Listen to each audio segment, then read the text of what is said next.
Hello all, welcome to Mythologics YouTube channel. ఈరోజు మనం తెలుసుకోబోయే కథ తండ్రి ఆలోచన, కూతురి మార్పు. మరి ఆలస్యం ఎందుకు, కథలోకి వెళ్ళిపోదామా? ఒకరోజు ఒక అమ్మాయి తన తండ్రి దగ్గరికి వచ్చింది. నాన్న, నేను ఈ కష్టాలు పడలేను, నాకు ఈ జీవితం అంటేనే విసుగొచ్చేస్తుంది, నాకే ఇన్ని కష్టాలు రావాలా అంటూ తన బాధలను చెప్పుకుంటూ వెక్కి వెక్కి ఏడవటం మొదలుపెట్టింది. తండ్రి మౌనంగా విన్నాడు, ఏమీ మాట్లాడలేదు. చిన్నగా నవ్వుకుంటూ వంటింట్లోకి నడిచాడు. గ్యాస్ పొయ్యి మీదున్న 3 బర్నర్ల మీద 3 గిన్నెలు పెట్టాడు. వాటిలో నీళ్లు పోసి ఒకదానిలో బంగాళదుంపలు, మరొక దాంట్లో కోడిగుడ్లు, ఇంకో గిన్నెలో కాఫీ గింజలు వేశాడు. తండ్రి తనతో అలా నిర్లక్ష్యంగా ఉండడం, ఏమీ మాట్లాడకుండా చేస్తున్న పని మీద కోపం వస్తున్నా అలాగే చూడసాగింది ఆ అమ్మాయి. అలా 20 నిమిషాలు మరిగించాక స్టవ్ని కట్టేసి ఆ గిన్నెలు దింపి వాటిని కూతురు ముందు పెట్టి ఏం జరిగిందో పరిశీలించి చెప్పమన్నాడు.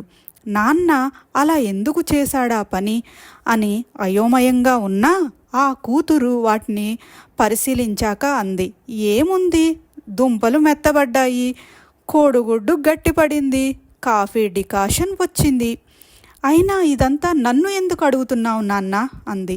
అప్పుడు ఆ తండ్రి చిన్నగా నవ్వి, ఈ మూడింటికి ఒకే రకమైన ప్రతికూలత ఎదురైంది. అంటే ఒకేలా ఒకే రకమైన గిన్నెలో అదే గ్యాస్ వేడి నీటిని చవిచూశాయి, కానీ ఒక్కొక్కటి ఒక్కొక్క రకంగా స్పందించాయని గమనించావా?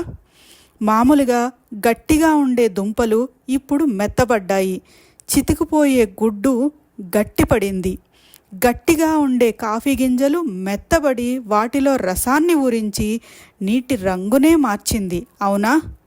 ఇప్పుడు చెప్పు, వీటిలో నువ్వు ఎలా ఉండాలి అనుకుంటున్నావు? మెత్తబడిపోతావా? ఇప్పుడు నువ్వున్న స్థితి అదే. గట్టిపడిపోతావా?